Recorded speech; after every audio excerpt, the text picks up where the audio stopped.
ہم اللہ رب العزت کے حکمت کے ان فیصلوں پر ایمان رکھتے ہیں تاکہ اس کا معنی اور اس کی وضاحت اور اس کی شرح کرنے کی ہم ضرورت نہیں کریں گے۔ اس کے بعد آ گیا اول قلم، واؤ یہاں پر قسم کے لیے ہے۔ میں نے آپ لوگوں کو بتایا تھا واؤ قسمیہ کون سی ہوتی ہے، اس کے بعد جو اسم ہوتا ہے وہ اسم کا آخری حرف وہ اس کے نیچے زیر ہوتی ہے۔ کچھ کیسز ایسے آئیں گے کہ جس کے اندر چونکہ کھڑی زبر ہوتی ہے وہ کسی حرکت میں تبدیل نہیں ہوتی، یہ دو پیش یہ اس کی حرکت بدل جاتی ہے، سمجھ گئے نا، اور اسی طرح ایک پیش یہ بھی حرکت بدل جاتی ہے، اور اسی طرح زبر بدل جاتی ہے، یہ حرکات بدل جاتی ہیں۔ لیکن کھڑی زبر ایسی حرکت ہے کہ اس میں جن حروف کے اوپر ہے اس میں کبھی تبدیلی نہیں آتی، اس کے اوپر کوئی بھی چیز اثر انداز نہیں ہوتی۔ میں آپ کو ایک مثال دے دیتا ہوں کہ اصل میں یہ عربی گرامر کے کچھ قواعد ہیں۔ آپ نے ایک اسم پڑھتے ہیں محمد، کیا پڑھتے ہیں آپ؟ محمد، دو پیش ہے اس کے اوپر، دو پیش ہے اس کے اوپر، تو کبھی آپ اس کو محمدن بھی پڑھتے ہوں گے، کبھی اس کو محمد دن بھی پڑھتے ہوں گے۔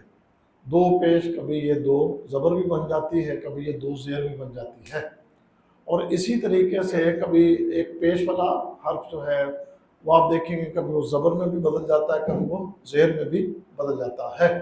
ٹھیک ہو گیا؟ جیسے القلم، القلم، القلم، ٹھیک ہے نا، پیش بھی آ جائے گی، زبر بھی آ جائے گی اور زیر بھی آ جائے گی۔ اچھا، لیکن یہ جو کھڑی زبر جہاں ہوگی نا، کھڑی زبر والا حرف کبھی اس کی یہ حرکت تبدیل نہیں ہوتی، یہ کھڑی زبر اپنی جگہ پر قائم اور دائم رہتی ہے۔ اس کے اوپر جو میں نے پچھلے حروف آپ کو بتایا، ان کے اوپر کچھ چیزیں ہیں جو اثر انداز ہوتی ہیں، اور ان کے اثر کی وجہ سے دو پیش دو زبر میں، کبھی دو زیر میں اس طرح تبدیل ہو جاتی ہے، کبھی ایک پیش زبر میں، کبھی وہ زیر میں بدل جاتی ہے۔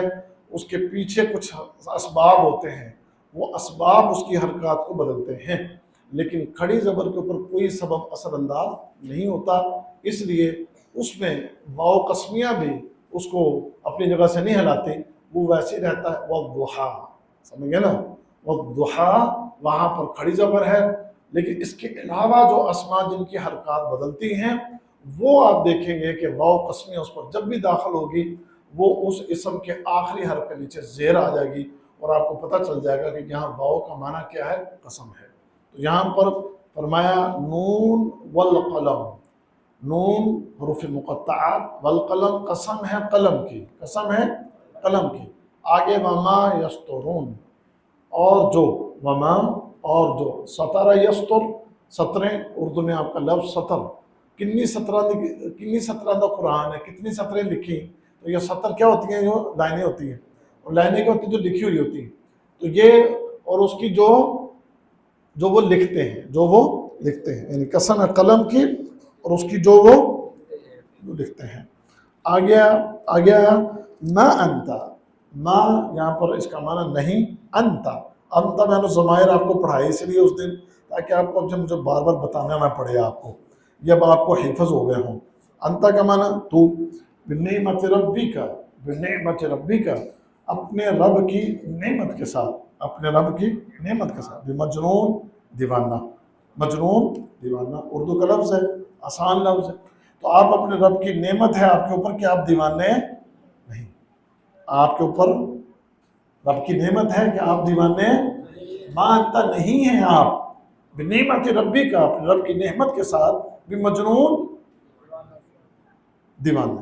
ہاں، اور یہاں پر یہ با جو ساتھ میں آیا ہے اصل ہے مجنون، لیکن اس با نے ساتھ لگ کر اس کے اندر تھوڑا تاکیدی معنی پیدا کر دے کہ ہرگز، ٹھیک ہے نا، تو آپ ہرگز، خاص کر یہ ایسا بھی ہے اس میں گرامر کے اصول سے کہ اگر پہلے ما آیا ہے، جیسے یہاں پر ما آیا ہے ما نفی کے لیے، اور اس طرح یہ اسم میں با آیا ہے، تو یہ پھر معنی اس ما کے ساتھ ملنے کی وجہ سے ہرگز کا معنی پیدا ہو جائے گا، سمجھ گئے نا؟ ما انت بنعمت ربک بمجنون، کہ آپ اپنے رب کی نعمت کے ساتھ آپ ہرگز دیوانے نہیں ہیں۔ آگے دیکھیں جی، آیت نمبر 3 دیکھیں، وَإِنَّ اور بے شک، وَإِنَّ بار بار ان آئے گا، ان کبھی ان، سمجھ گئے نا؟ تو اس کا معنی کیا ہوتا ہے؟ اور بے شک، لکا آپ کے لیے، لکا یہ بھی لفظ بہت دفعہ آنا ہے، لکا اصل میں یہ جو پہلا لام ہے، لام زبر، یہ اصل ہے لام زد لی، لیکن اپنے بعد والے حروف کی بھی حرکات کی وجہ سے کبھی یہ زبر میں بھی تبدیل ہو جاتا ہے۔ اصل یہ ہے لمز لی، اور لمز لی کا معنی ہوتا ہے کے لیے، سمجھ گئے نا؟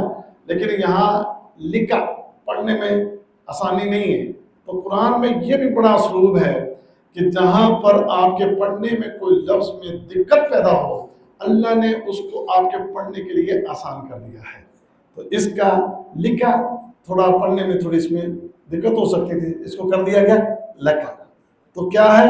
فرمایا کہ وَإِنَّ اور بے شک لکا آپ کے لیے لَأَجْرًا، اجر اردو میں آپ کا لفظ آتا ہی ہے، اور جب یہ لام زبر لی والا نہ ہو تو یہ تاکید کے معنی میں آتا ہے، پھر یہ کس کے معنی میں آتا ہے؟ یہ تاکید کے معنی میں، یقینی معنی اس کا پھر بنے گا۔ وَإِنَّ بے شک لکا آپ کے لیے لَأَجْرًا یقیناً اجر ہے، لَأَجْرًا یقیناً، یقیناً اجر ہے، غیر ممنون، غیر، غیر کا معنی نہ، غیر کا معنی نہ، نہیں ہے اسے مراد، اور اور جو ہے ممنون ختم کیا گیا، ختم ہونے والا، ایسا کہ جو ختم ہو جائے۔ کیا اس کا معنی بنا؟ وَإِنَّ لَكَ لَأَجْرًا اور بے شک، یا یقیناً اور بے شک یقیناً آپ کے لیے اجر ہے، نہ ختم کیا جانے والا، نہ ختم کیا جانے والا۔ یہ جو ممنون ہے اسی کے اندر یہ معنی کہ جو ختم کیا جانے والا، اور غیر ساتھ کہہ دیا کہ ختم نہ کیا جانے والا۔ وَإِنَّكَ اور بے شک آپ، وَإِنَّكَ اور بے شک آپ۔ اب یہاں ایک اور آج ایک چیز آپ کو سکھا دوں، یہ میرے پرانے جو طالب علم انہوں نے سیکھی ہوئی ہے۔ وَإِنَّكَ، کاف زبر کا، کاف زبر کا، ایک پڑھا آپ نے انتا، ایک پڑھا آپ نے انتا، انتا کا معنی، انتا کا معنی تو یا تم یا آپ، کاف کا معنی یہ اکیلا کاف، اس میں اس کو دو حصوں میں تقسیم کر لیں اس لفظ کو۔ وَإِنَّكَ، اِنَّا الگ ہے اور کاف کیا ہے؟ ہاں جی، یہ الگ ہے، ٹھیک ہے نا؟ تو یہ کاف یہ بھی ضمیر ہی ہے، اور اس کو کہتے ہیں ضمیر متصل، اس کو کیا کہتے ہیں؟ ضمیر متصل۔ اور جو اس دن ہم نے پڑھی تھی انتا، وہ ہے ضمیر منفصل، وہ الگ سے آئے گی تو پھر وہ انتا، لیکن اگر اس طرح کسی حرف کے ساتھ مل کے بعد میں آئے نا تو پھر وہ انتا کاف میں بدل جاتا ہے۔ انتا کس میں بدل جاتا ہے؟ کاف میں۔ مذکر بدل جاتا ہے کاف زبر کا میں، اور مؤنث چینج ہو جاتی ہے کاف زبر کی میں۔ مؤنث کس میں بدل جاتی ہے؟ کاف زبر کی میں۔ انکا بے شک تو، یعنی بے شک تو مرد، اگر کسی عورت سے کہنا ہوتا وہ انکی، اور بے شک تو عورت، سمجھ گئے نا؟ کاف زبر کا، کاف زبر کی، یہ اس لیے میں تھوڑی وضاحت کی، یہ بہت استعمال ہونا ہے قرآن کے اندر۔ تو اسی طرح آپ نے پڑھا تھا انتم، کیا پڑھا تھا؟ کیا بنا اس کا؟ تم، یہ پڑھا تھا آپ نے۔ اس کو چینج کرے گا تو یہ آئے گا انکم، کیا آ جائے گا؟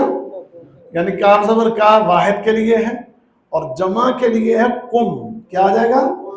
قوم، چینج ہو جائے گا سر، جیسے آپ کی انگریزی میں ہی ہز میں تبدیل ہو جاتا ہے، جیسے ہی ہز میں تبدیل ہو جاتا ہے، شی ہر میں تبدیل ہو جاتی ہے، ایسے ہی اس کو کہتے ہیں first person, second person and third person, sir ایسے ہی ٹھیک ہے نا؟ اچھا جی آگے دیکھیں سر، یہ ہو گیا آپ کا وَإِنَّكَ اور بے شک آپ علا کا معنی ہونا ہے پر کسی چیز کے، یعنی یہ میری کتاب پڑھی ہے تو میں کہوں گا علا میز، علا ٹیبل، وہ کہنا الا میز، وہ کہنا الا ٹیبل، سمجھ گئے؟ اس کو ہم عربی میں مکتب بولتے ہیں. کیا بولتے ہیں اس کو؟ مکتب، علی المکتب. ٹھیک ہے. اچھا، تو اب آپ جو لفظ پر ہے اس کے لیے استعمال کیا ہوتا ہے؟ علا. کیا ہوتا ہے استعمال؟ علا. اب علا سے پہلے کیا ہے؟ لام. تو یہ لام یہاں پر کس کے لیے؟ تاکید کا معنی پیدا کرنے کے لیے. یقیناً، یقیناً پر ہے. کس کے پر ہے؟ خلق عظیم، عظیم اخلاق پر. یعنی اور بے شک آپ عظیم اخلاق کے منصب پر فائز ہیں. اگر اس کی تھوڑی میں وضاحت کے ساتھ کروں اس کا ترجمہ، اور بے شک آپ اخلاق کے عظیم مقام پر ہیں. اور بے شک آپ اخلاق کے عظیم مقام، بہت بڑے مقام پر ہیں. یعنی آپ کا اخلاق بہت بلند ہے، بہت عظیم ہے. اچھا سے فَسَتُبْصِرُ، فَسَتُبْصِرُ وَيُبْصِرُونَ.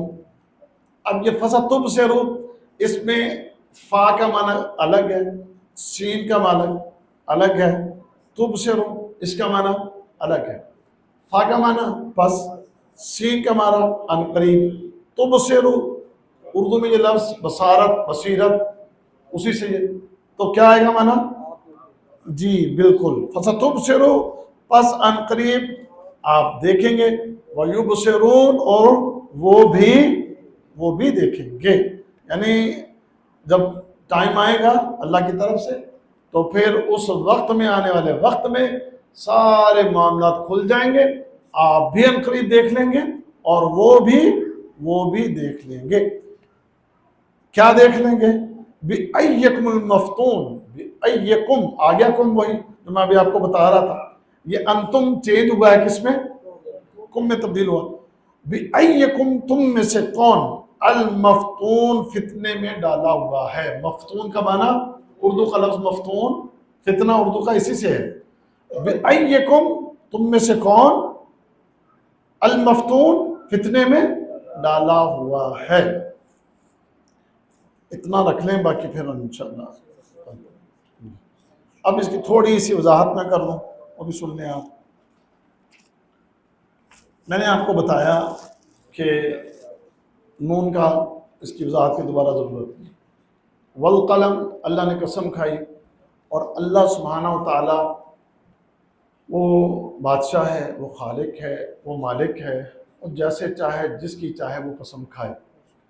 ایک مسلمان کے لیے اللہ کے سوا کسی اور کی قسم کھانا جائز نہیں ہے. اس لیے ایک حدیث میں ہے، محمد رسول اللہ صلی اللہ علیہ وسلم نے فرمایا، من حلف لغیر اللہ فقد اشرک. جس نے اللہ کے سوا کسی کی قسم کھائی اس نے شرک کیا.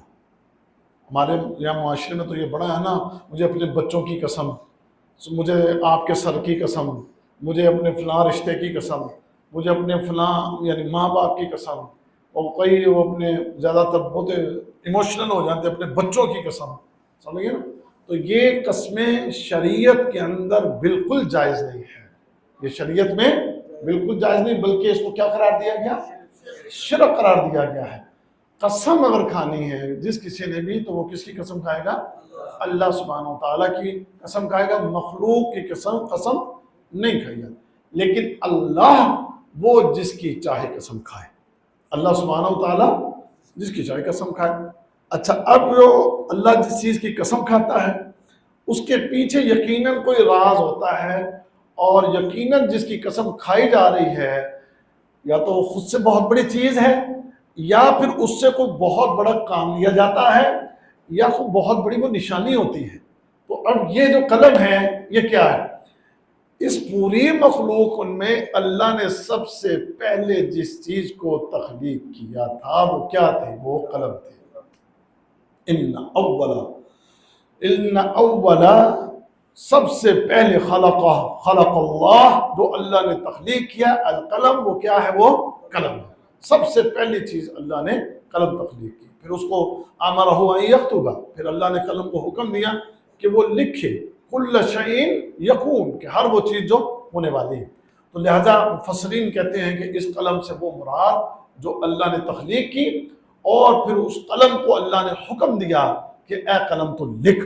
اور پھر اس قلم نے لکھا. کیا لکھا؟ اللہ نے روز اول سے لے کر قیامت تک آنے والی ساری مخلوق کی جو تقدیر ہے وہ اللہ نے لکھوا دی.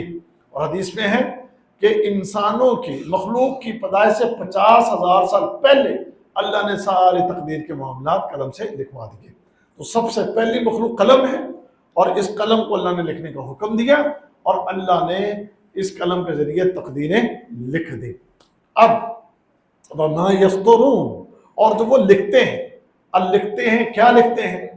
اس میں مفسرین کا کہنا یہ ہے کہ ایک تو فرشتے جو لوح محفوظ سے یہ لکھی ہوئی قلم کی چیزیں جو ہیں یا تقدیریں جو ہیں وہ لیتے ہیں اور وہ اپنی کتابوں میں درج کرتے ہیں. محمد رسول اللہ صلی اللہ علیہ وسلم کو جو معراج ہوئی تھی تو اللہ کے نبی صلی اللہ علیہ وسلم فرماتے ہیں کہ میں یہاں تک گیا کہ میں نے فرشتوں کے لکھتے ہوئے قلموں کی آواز سنی.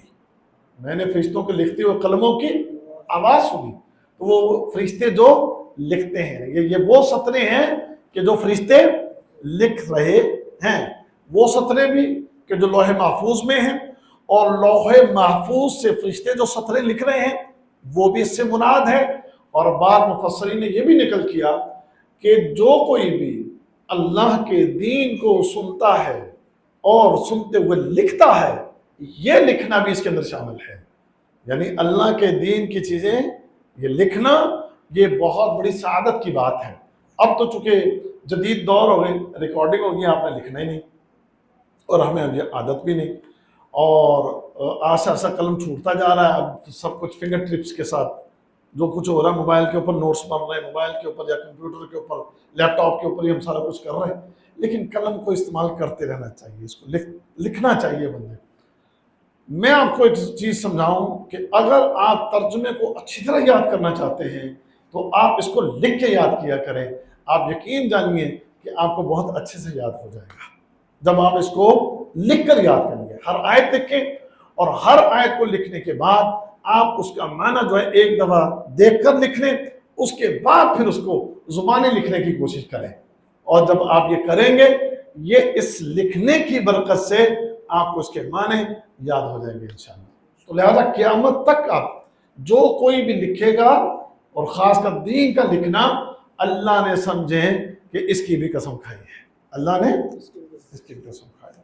اب ان کی قسمیں کھانے کے بعد اگلی بات جو اللہ سبحانہ و تعالیٰ نے وہ بیان فرمائی کہ ما انت بنعمت ربک بمجنون، آپ اللہ کی رحمت کے ساتھ، اللہ کی نعمت کے ساتھ آپ ہرگز دیوانے نہیں ہیں. اچھا یہ کیوں لکھا، یہ کیوں فرمایا؟ اصل میں محمد رسول اللہ صلی اللہ علیہ وسلم کے بارے میں کفار جو تھے وہ یہی جو ہے گھٹیا باتیں کرتے تھے کہ پیارے نبی صلی اللہ علیہ وسلم جو ہیں وہ معاذ اللہ وہ دیوانے ہیں، وہ شاعر ہیں، وہ فلاں ہیں، وہ فلاں ہیں. تو اس قسم کی بہت غلط قسم کی باتیں وہ کیا کرتے تھے. تو اللہ سبحانہ و تعالیٰ نے ایک اور بھی یہاں پر بات کہ قسم اور جواب قسم میں کوئی نسبت ہوتی ہے. قسم میں جو قسم کھائی اور قسم کے بعد اللہ جو بات ارشاد فرماتا ہے وہ ان دونوں باتوں میں کوئی خاص نسبت ہوتی ہے. تو یہاں پر قسم کھائی قلم کی تو نسبت اس بات سے اللہ کے قلم نے آپ کو جو لکھا ہے وہ کیا لکھا ہے. آپ دیوانے نہیں ہیں بلکہ آپ کیا ہیں وہ آگے بیان کیا ہے، وہ اگلی آیات کے اندر بیان کیا. اس قلم نے محمد کو دیوانہ نہیں لکھا، اس قلم نے محمد کو دیوانہ نہیں لکھا. وہ قلم جو لوح محفوظ لکھ گئی اس قلم نے محمد کو دیوانہ نہیں لکھا. لہذا آپ اللہ کی نعمت اور رحمت کے ساتھ آپ دیوانے نہیں ہیں، بلکہ اس قلم نے کیا لکھا ہے وَإِنَّ لَكَ لَأَجْرًا غَيْرَ مَمْنُونٍ، کہ بے شک آپ کے لیے جو اجر ہے وہ کبھی ختم نہ ہونے والا. اور قلم نے کیا لکھا ہے وَإِنَّكَ لَعَلَىٰ خُلُقٍ عَظِيمٍ، کہ بے شک آپ اخلاق کے عظیم مقام پر ہیں، اخلاق کے عظیم مقام پر ہیں. تو اس قلم نے، اس لکھنے والے قلم نے ان لکھی ہوئی سطروں کے اندر محمد کو دیوانہ نہیں لکھا، بلکہ محمد کو لکھا ہے کہ محمد کے لیے اجر کبھی ختم نہیں ہوگا. اور اس قلم نے لکھا ہے کہ محمد اخلاق کے مقام پر بہت بلندی پر ہیں، اخلاق میں بہت اونچی بلندی کے اوپر ہیں. اب آپ کے لیے اجر کبھی ختم نہیں ہوگا۔ محمد رسول اللہ صلی اللہ علیہ وسلم دنیا سے رخصت ہو گئے، آپ دنیا سے چلے گئے، لیکن بھائیوں ایک ایک نیکی اس روئے زمین پر جو ہو رہی ہے، ہر نیکی کا ثواب آپ کی، ہر نیکی آپ کو بھی اجر ملنا ہے، اور اس کا اجر محمد کریم کو بھی مل رہا ہے صلی اللہ علیہ وسلم، کیونکہ حدیث ہے، آپ نے فرمایا جب آپ کسی ایک بندے کو سیدھی راہ پر بلاتے ہیں، آپ کبھی سنیے اور سمجھیے بات کو، یہ دعوت اور تبلیغ کا کام بڑی عظمتوں والا ہے، اس لیے تو محمد کریم صلی اللہ علیہ وسلم نے فرمایا تھا ایک عالم کو، کیا فرمایا تھا؟ ایک عالم کو عام لوگوں کے اوپر وہ فضیلت حاصل ہے، فرمایا جو مجھے تمہارے اوپر فضیلت حاصل ہے، جو محمد کریم کو اپنے صحابہ کے اوپر فضیلت حاصل ہے، ایک عالم جو عالم جو ہے عالم سو میں سے نہ ہو، جب علماء سو بھی ہے نا، وہ نا حق بیان کرنے والا، حق سکھانے والا، حق پڑھانے والا، حق کی دعوت دینے والا، آپ نے اس کی فضیلت کے بیان فرمائی تھی کہ اس کو تمہارے اوپر اتنی بلندی حاصل ہے جتنی مجھے تمہارے اوپر بلندی حاصل ہے۔ پھر اسی طرح آپ نے فرمایا تھا دین سکھانے والا ایک ایسا بندہ ہے کہ اس کے لیے کائنات کا ذرہ ذرہ اس کے لیے بخشش کی اور رحمت کی دعائیں کرتا ہے، یہاں تک کہ آپ نے فرمایا تھا کہ سمندر کی مچھلیاں بھی، اور پھر صرف یہی نہیں، آپ نے فرمایا حتی النملۃ فی جحریہا، یہاں تک کہ ایک چونٹی بھی اپنے بل میں رہتے ہوئے دعائیں کرتی ہے، اے اللہ عالم دین کی بخشش فرما دے، اے اللہ عالم دین کے اوپر اپنی رحمتوں کو نچھاور فرما دے، یہ مقام ہے۔ اچھا اب ایک عالم آپ کو 10 بندوں کو، 50 کو یا 100 کو سکھائے گا، یا 1000 اس کے شاگرد ہوں گے، اب جب تک یہ 1000 شاگرد اپنے استاد کی گئی تربیت کے مطابق عمل کریں گے تو اس استاد کو اپنی نیکیوں کا ثواب بھی ملے گا، اور ان 1000 شاگردوں کی نیکیوں کا بھی اجر اللہ اس کو عطا فرمائے گا، اور پھر محمد کریم کے تو ماننے والے اربوں کی تعداد میں ہیں، اور قیامت تک نہ جانے ان کی تعداد کتنی بنے گی۔ محمد ایک ہیں صلی اللہ علیہ وسلم، لیکن ان کے کھاتے میں اجر و ثواب لکھے جانے والا ممکن ہے کئی ارب لوگوں کے اجر اور ثواب بھی آپ کے کھاتے میں لکھے جا رہے ہوں گے، سمجھے نا؟ تو یہ ہے کہ آپ کے لیے کبھی ختم نہ ہونے والا اجر ہے۔ وَإِنَّكَ لَعَلَىٰ خُلُقٍ عَظِيمٍ، اور بے شک آپ کا اخلاق بہت عظیم ہے۔ اب یہ اخلاق کی حوالے سے ایسی اخلاق والی ہستی اس روئے زمین پر انسانوں میں کوئی بھی نہیں رہی جتنا اخلاق محمد رسول اللہ صلی اللہ علیہ وسلم کا تھا۔ آپ اگر کوئی غضبناک ہوتے تھے نا، سن لیے، اخلاق کے معاملے میں کچھ دنیاوی امور ہوتے تو ان دنیاوی امور کے اوپر محمد کریم درگزر فرما دیا کرتے تھے، معاف کر دیا کرتے تھے، بہت سی چیزیں جو تھیں آپ نگلیکٹ کر دیتے کہ چلو کوئی بات۔ دینی امور میں آپ جتنی سختی آپ کرتے تھے، اتنی سختی کہ آپ ایک 10 سال کا بچہ فرمایا اگر نماز نہ پڑھے تو فتنے بو ایک کو مارو، پوری یہ نماز پڑھتے، لیکن باقی امور میں بہت نرمی، بڑے شفقت کرنے والے، محبت کرنے والے۔ آپ کو گالیاں دی لوگوں نے، آپ نے سینوں سے لگایا ہو، آپ کے ساتھ لڑائیاں کی اور جھگڑے کیے لوگوں نے، آپ نے ان کو سینے سے لگایا۔ ایک شخص کے جو آپ کے منہ پر آ کر معاذ اللہ آپ کے لیے کتنے غلط کلمات کہہ رہا ہے، آپ اس کے لیے کھانے کا انتظام کر رہے ہیں، سمجھ گئے نا؟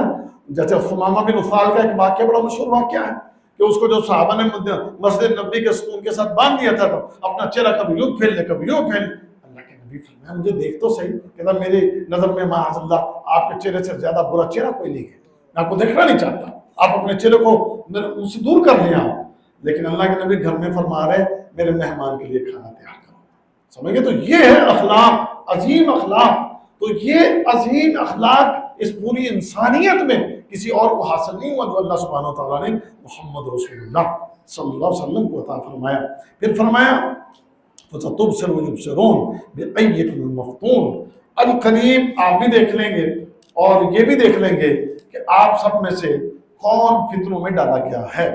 یہ لوگ اللہ کے نبی کو کہتے تھے کہ جی آپ جو ہے نا ہمارے بتوں کے خلاف، ہمارے الہوں کے خلاف، ہمارے معبودوں کے خلاف آپ بولتے ہیں تو آپ کو جو ہے نا بہت نقصان پہنچے گا، آپ کو یہ ہو جائے گا، آپ کو وہ ہو جائے گا، بڑی دھمکیاں لگاتے تھے اللہ کے نبی صلی اللہ علیہ وسلم کو، اور کہتے تھے کہ تم کسی فتنے میں ڈال دیے گئے ہو، تم کسی جناب مصیبت میں ڈال دیے گئے ہو، تم کسی پریشانی میں ڈال دیے گئے، تو اللہ نے فرمایا یہ چیزیں ان قریب اے محمد کریم آپ بھی دیکھ لیں گے، یہ بھی دیکھ لیں گے کہ فتنوں میں کون ڈالا گیا ہے۔ اور پھر تاریخ نے دیکھا کہ جب بدر ہوئی پھر بھی دیکھا، خندق ہوئی پھر بھی دیکھا، اس کے بعد فتح مکہ ہوئی تو سب نے دیکھا کہ کون فتنوں میں ڈالا گیا اور کس کو عظمت نصیب ہو گئی۔ تو یہ تھی تھوڑی سی وضاحت ان آیات کی جو ہم نے پڑھی، تھوڑا سا سبق پڑھا ہے، آپ نے یہ ساری آیتیں اچھے سے کل یاد کر کے آنی ہے انشاءاللہ۔ اچھا جی خواتین چلی جائیں، یہ اس دن میں نے کہا تھا ہوگا